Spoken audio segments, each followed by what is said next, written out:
Your question, though. Indeed. Yes. Save it. All right. Let me know. Let me know. All right, people of Earth. We are live. Knicks Game 6 pre-game show. We got Gabriel Pickup in the building. Founder of NBA Rumors and News on Instagram. Go check it out for all your NBA rumors and news. It's amazing. It's fantastic. And Philip White's in the building. Philip White, how you feeling? You know, I'm feeling good, man. Yes, sirs, dude. I'm feeling great. I'm feeling awesome. You see, Gabe's a Knicks fan. Phil just said yes, sirs, and I don't think he even picked up on the fact that yes, sirs is a Pacers thing. Because nobody says yes, sirs, man. I just did. I just said yes, sirs. You say it to spite the New York Knicks. Yes. I'm just like that. I did not catch on that. That was a good.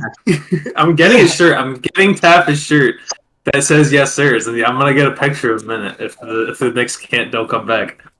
But but if we do, yeah, I'll wear some Knicks apparel. I will wear a form. I'll find me a Brunson jersey. Actually, it depends on who plays better. If Cat is like more responsible for the win, I'll wear a Cat jersey. Okay. Well, I mean, who would you say is your least favorite player on the Knicks? Dang, it is probably Brunson. Oh! Why? Why is Brunson your least favorite player? It's one of those two, dude. I'm not that I don't like Brunson. It's just like, man, I think I said I don't like Brunson. It's just he's a little, I don't know, annoying. He's all business, man. He's all business. He's a true professional. I'll say this. I can't stand Cat's zestiness.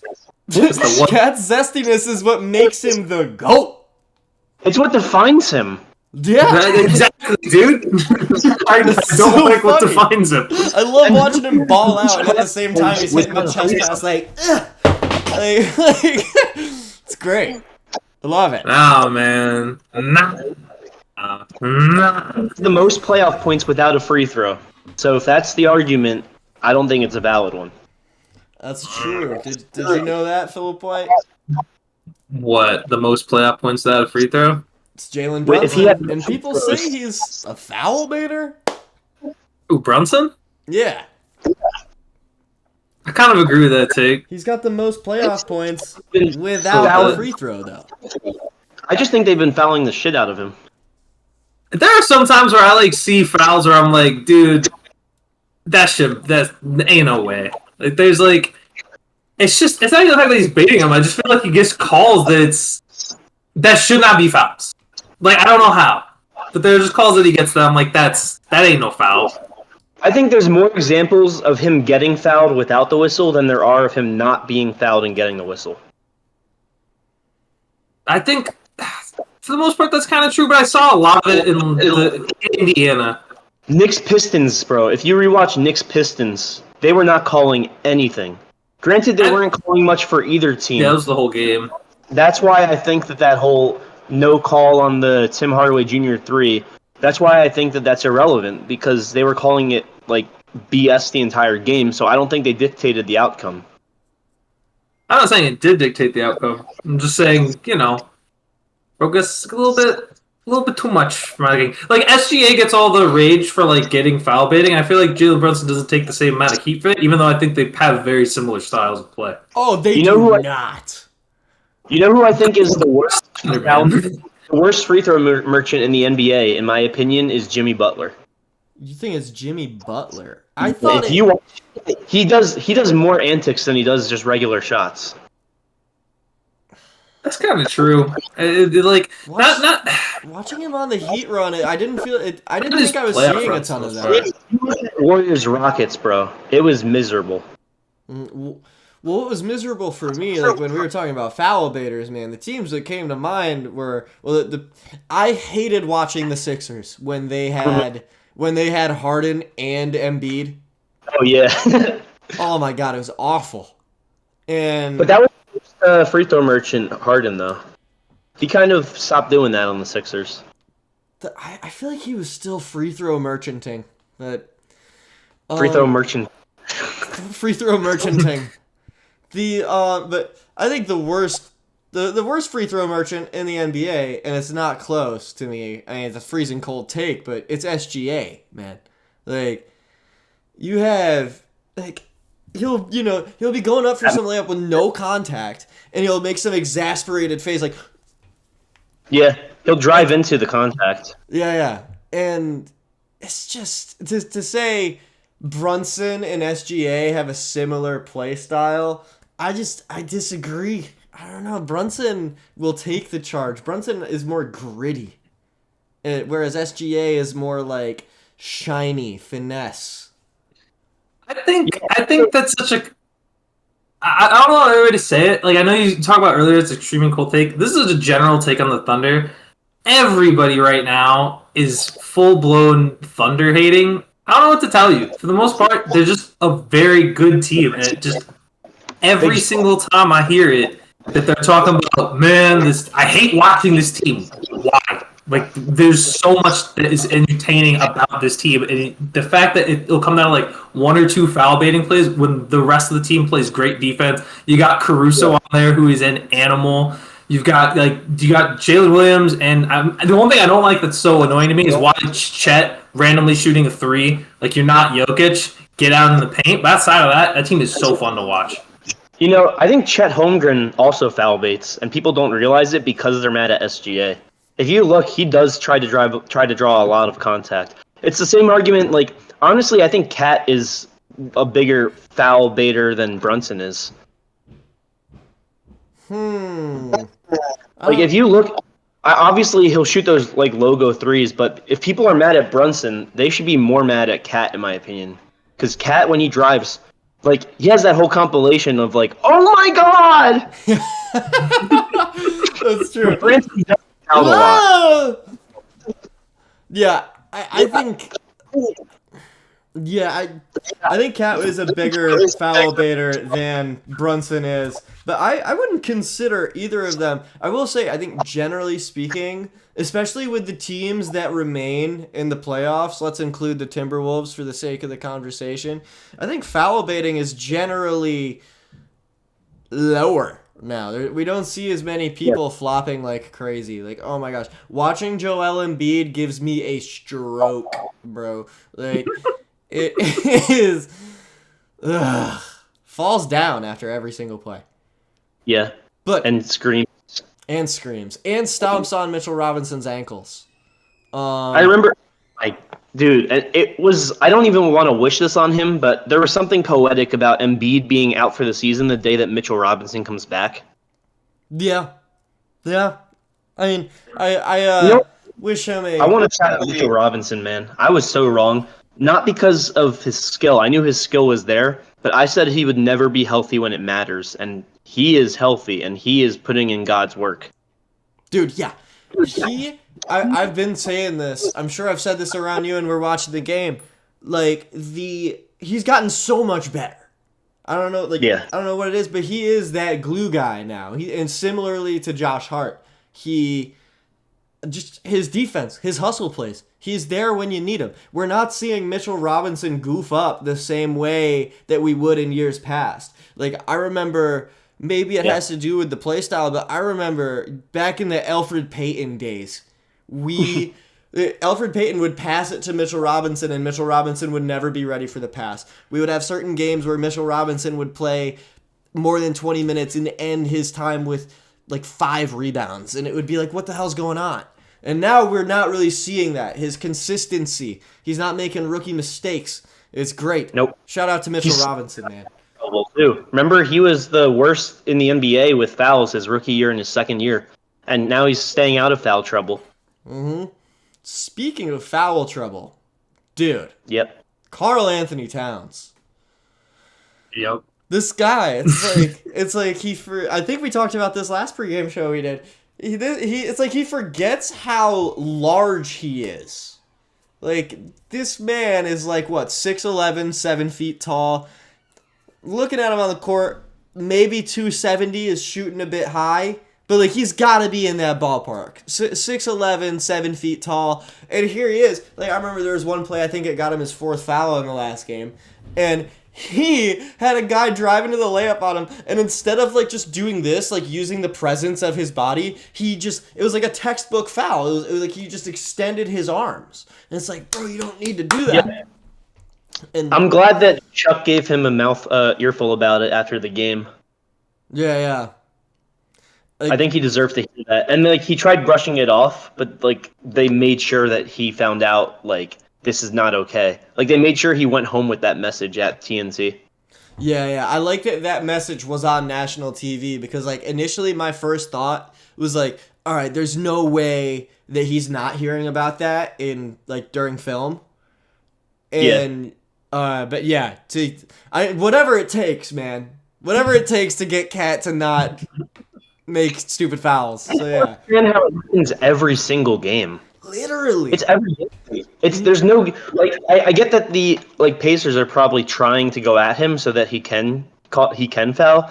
But at what point do you think like, all right, I'm gonna switch it up and see if I can play defense differently and see if it works where I'm not as physical? Yeah. I just hope that Cat can not extend his arms. I just remember after that call, Stan Van Gundy, the one time I agreed with him, I remember he just bluntly said, "Why would you do that?" You know, I give Stan Van Gundy a lot of hate, but I thought he was very funny last game when there were 4 seconds left in the third quarter and they brought in Cat.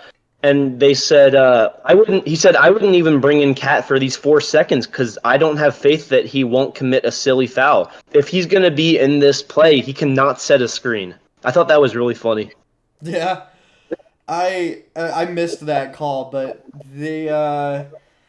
yeah, I mean, he's not wrong when he says that. Stan Van Gundy still kind of annoys me. I remember there were some calls, I can't remember word for word, but the one that I brought up, that's what I remember that one vividly. I think his worst instance this past year was when he was calling the Nuggets Clippers series, because obviously his brother Jeff Van Gundy, he's an assistant coach for the Clippers, and his Clipper bias was ridiculous.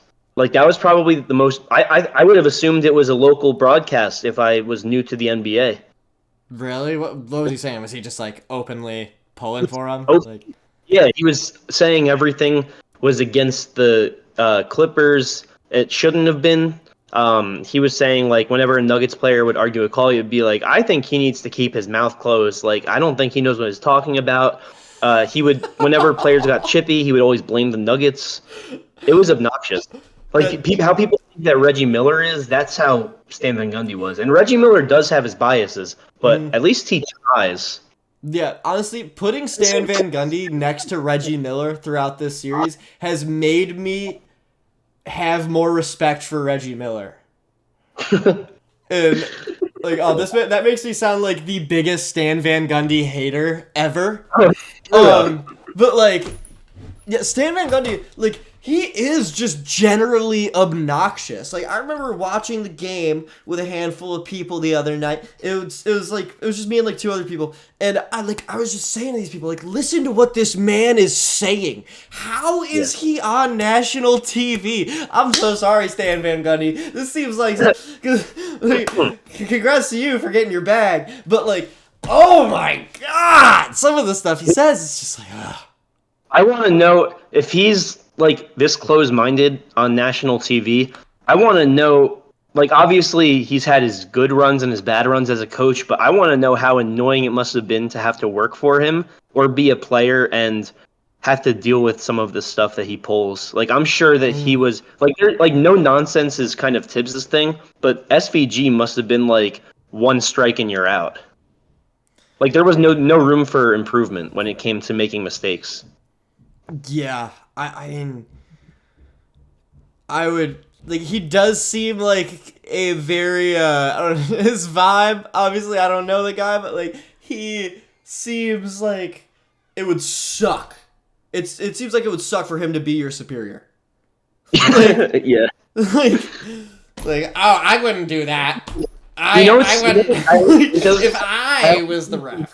Like, I always think of SVG when they lost to. I think it was either the Lakers or maybe the Celtics in the playoffs one year, the Magic, and SVG talks a bunch of crap about Dwight Howard in the post-game interview in the like after the series ends. And then Dwight Howard comes over and he's like, "Hey, coach, what's good, man? How you doing?" Gives him like a bear hug and everything, like scratches his head and walks away. And then like a few hours later, he was fired. I think I remember that. Like, was like in like what 2010? Yeah, it was something like that. It must have been so awkward. Oh yeah. Gosh. I remember. I feel like there was also there's a press conference with Jameer Nelson and Dwight Howard where I can't remember exactly what was said, but yeah, there was some struggles with Stan Van Gundy getting along with his players. Yeah, I mean, he did good for the Pistons back when they were like literally having no direction. Like he at least brought them to the playoffs back at a point where no one thought that was possible. The Pelicans were 50-50, but that Magic team, that team could have been a lot better. He had a good scheme going, like he's smart. It's just that his attitude, it's kind of morbid when it comes to coaching. Morbid is a great way to put Yeah. it. He is an intense guy, and intense seems like an understatement. But thankfully, Stan Van Gundy is not the head coach of the New York Knicks. And yeah. Honestly, people say like if we lose this series, like hire Mike Malone. I feel like Mike Malone would be the same way.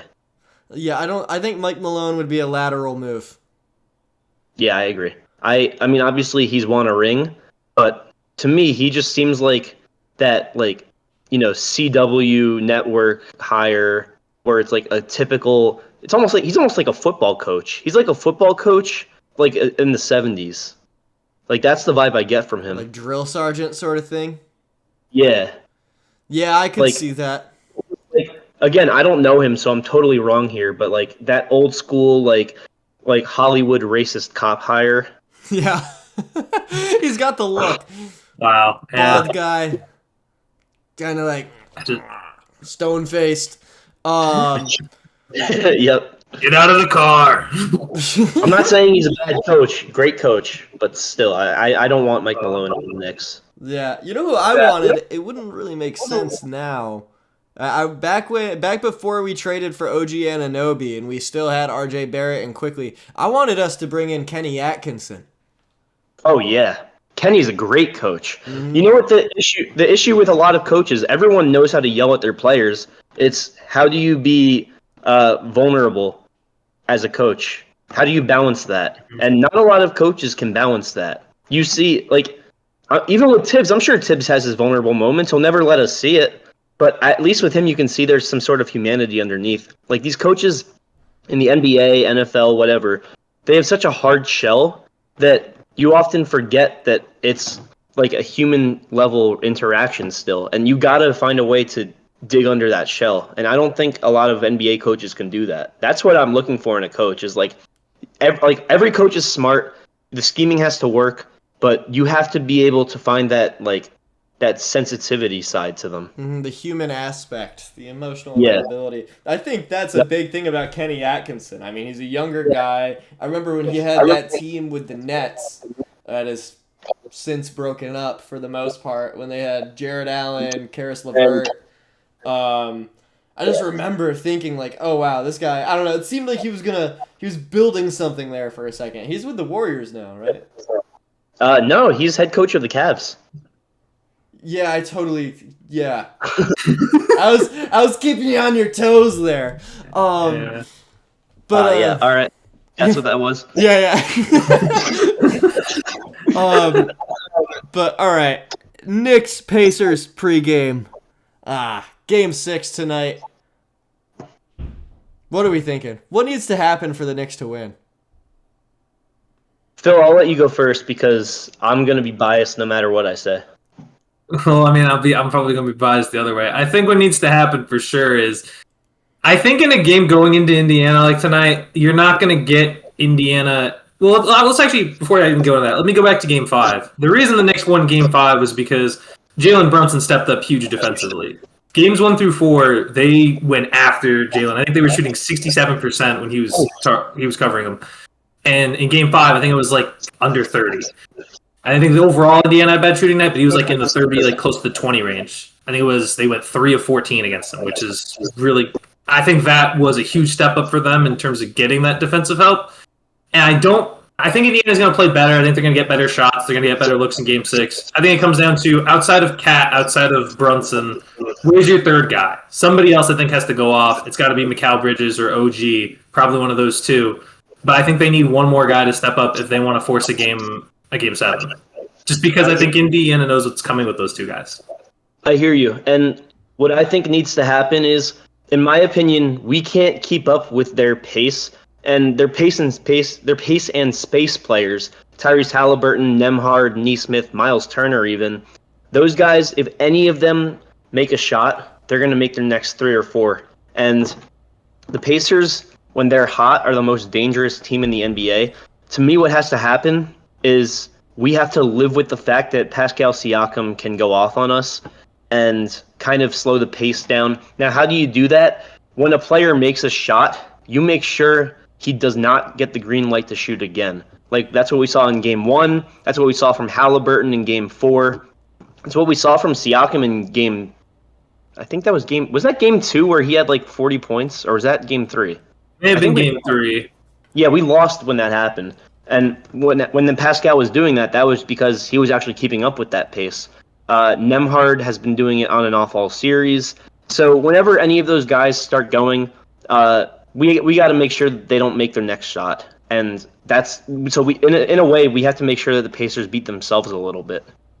Yo, our NBA alumni is en route. But we're gonna do it through Zoom. So Sounds good. Okay.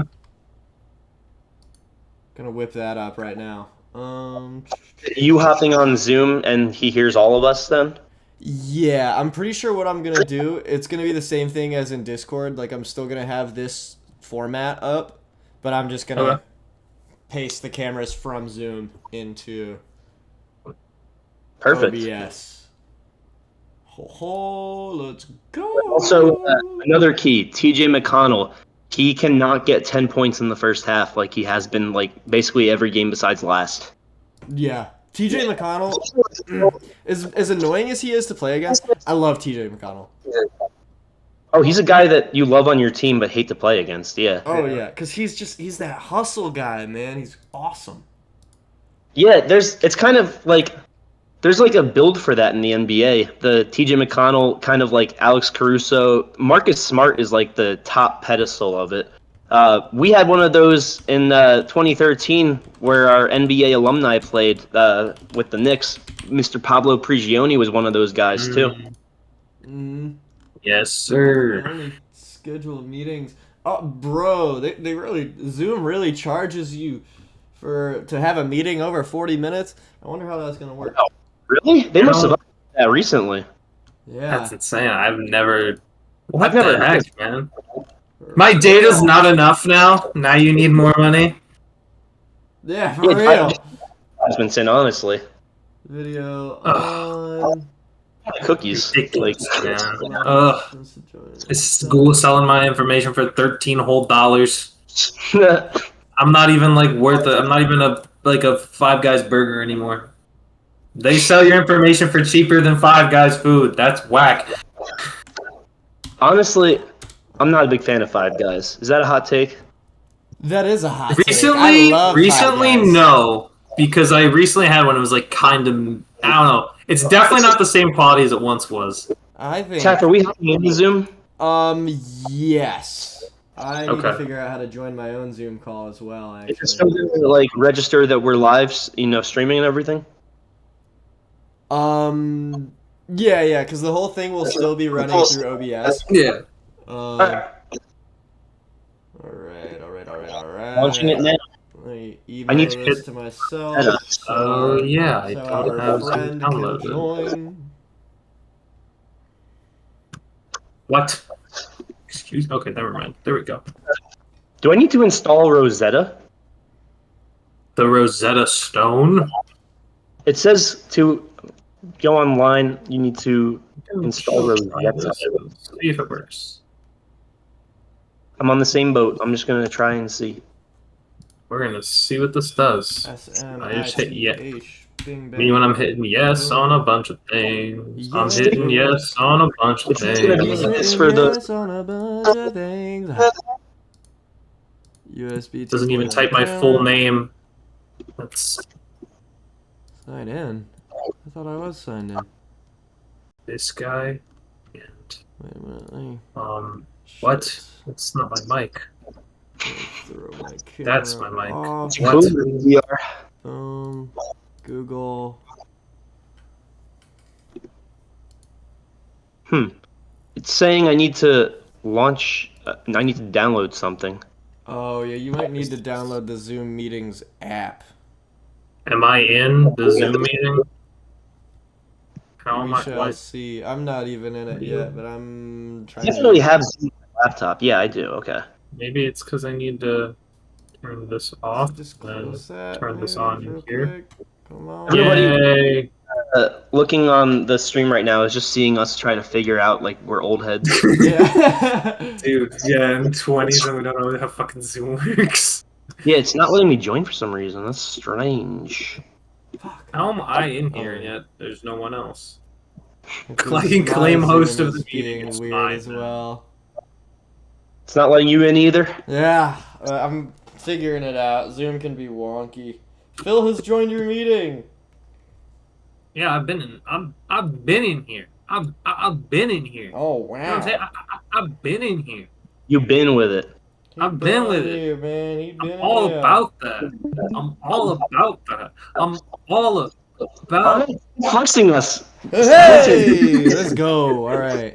Yeah. It's letting you in. It's not letting me in yet. That's strange. I'll try the link on another. I think it was sending me to internet. I will try it on Chrome. Right. Connecting. Always allow open.